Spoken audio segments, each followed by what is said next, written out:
Attorney, kabilang po sa ipipresenta daw ng prosecution, House Prosecution Panel, kaugnay nga po dito sa impeachment case ni VP Sara, ay itong si Mary Grace Piatos at maging ang kanyang sheriff na sinasabing itong dalawa, attorney, ano bang masasabi po ninyo dito?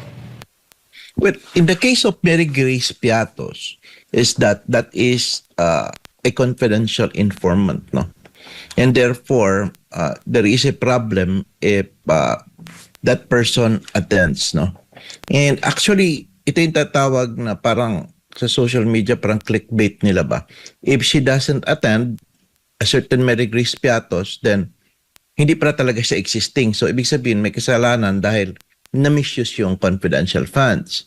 But actually, as I understand, Mary Grace Piatos is a real person, pero pseudonym lang niya yun because nga as a confidential informant, hindi nila dapat sabihin ang tunay na pangalan. Now, the risk here is that if that person will be presented, no, the real person behind the name of Mary Grace Piatos, that would be dangerous. Marami na pong mga incidents na yung mga confidential informants, may nangyaring pinapatay po tapos ginagawa ng paraan na likidahin at hanapin, no?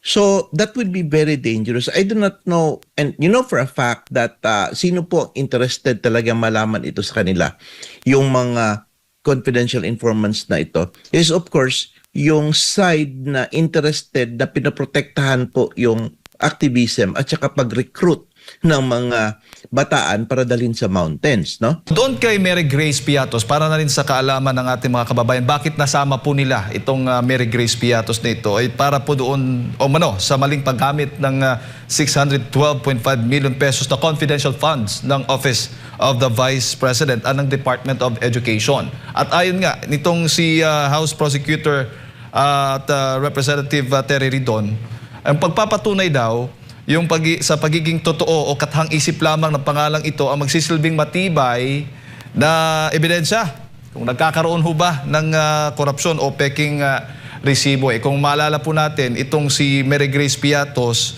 doon sa investigasyon po ng Kamara noong 2024, lumitaw po ito dahil ito raw yung pumipirma o lumalagda po sa mga acknowledgement receipt ng pagtanggap ng confidential funds. Attorney.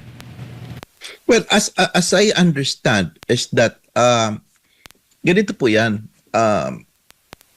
There is a certain Mary Grace Piatos, pero pseudonym ang ginamit niya. It is a real person because she accepts money. And I believe that this person is a confidential informant under sa DepEd noon. Okay, let's go back. First is that we know for a fact that the confidential funds given to the DepEd kay Vice President Sara noon, hindi po yun requested but given from the funds ng Presidente. Okay, share yan sa'yo. Tapos binigay, malapit na, 11 days lang maubos, no? So, we know that fact. Now, bakit po merong kailangan na mag-investigate or magkaroon ng intelligence sa mga eskwelahan? Because number one, alam po natin na yung po mga bata, lalo sa mga state universities, nare-recruit po para po pumunta sa bundok ng mga NPA, para maging NPA. We have seen yung 19 na namatay and other mga children, mga bata, no? I will not say children, mga bata pa, mura pa ang pag-iisip. Kasi yan po yung mga bata na yan kasi ang kanilang silakbo ng damdamin malakas, no? And kanilang sense of maturity hindi pa po ganap, no? So ibig sabihin, yun po ang kanilang i-manipulate, ito pong grupo ng mga NPA, and then they will recruit them and bring them to the mountains. Kaya nga nangyari, maraming mamatay. So I believe that one of the reasons for this confidential funds is to infiltrate this, no? Hanapin, magkaroon ka anong nangyari so that the government could prevent this from happening. Now, we have seen the Tacloban incident. And we know of a fact that needed din part of that, if the DepEd has a confidential funds on this purpose, could be used and utilized, no? Not only to gather information through yung yung mga confidential informants, but to stretch the intelligence networks to determine and prevent this kind of issue. So, ibig sabihin po, correct po yan. Allowed po talaga dapat yan, no? Kasi the president himself, kung siya magawa, pwede man. Ang ginawa lang niya, dinelegate lang niya doon kay BP. Nagkataon kasi siya ang deputy secretary. But he has that confidential funds to do that, no? To give it to hanapin niya doon para pasukin yung mga sa DepEd or sa mga schools and everything, no? So what I'm trying to say is that this person na kung tumatanggap po, siya po yung nabibigyan ng information, siya po yung nakakaalam po kung anong nangyayari, tapos nakaka-provide siya ng magagandang mga intelligence para ma-prevent yung mga ganitong bagay, kailangan magamit po siya ng pseudonym, yung hindi totoong pangalan. So sa gayon po, maprotektahan din. Siya kasi pag malaman po ito totoong pangalan niya at mag-leak, pwede po nga siyang ipapatay or ihahunting nitong mga grupo ng NPA na naapektahan sa kanyang mga confidential information. And tingnan po ninyo, sino po ang mga interested na talagang malaman kung sino to siya. Yun pong member ng Makabayan Blocks na meron pong alignment doon sa armed conflict, no? So, like Terry Redon, he is a Makabayan, no? And he is part of this group, no, na kung nag-advocate o affiliate, no, doon sa armed conflict. So, yun ang aking nakita, no, na parang the main reason kung bakit na-represent. Mali yung term na advocate, no. Ang meaning ko sa yung parang nakalin po doon. Nakalin po sa ganyang causes.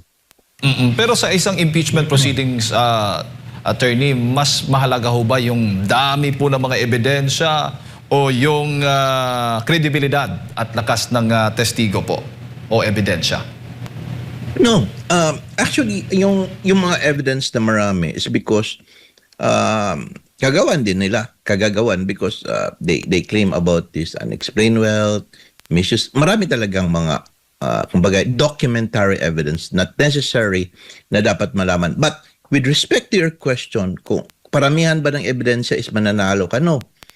The relevance of that evidence will be important, no? And ibig sabihin po ng relevance, yung connection po talaga na magpatotoo sa kanilang mga allegation. It must be a direct and real evidence to prove the fact that indeed there was a commission of an offense or wrong by the Vice President. Because otherwise, kahit anong kapal po ng ebidensya mo, kung wala naman yan siyang relasyon, no? We talk about both the prosecution and defense. Kung wala naman siyang relasyon sa nirereklamo po, hindi po yan siya papayagan.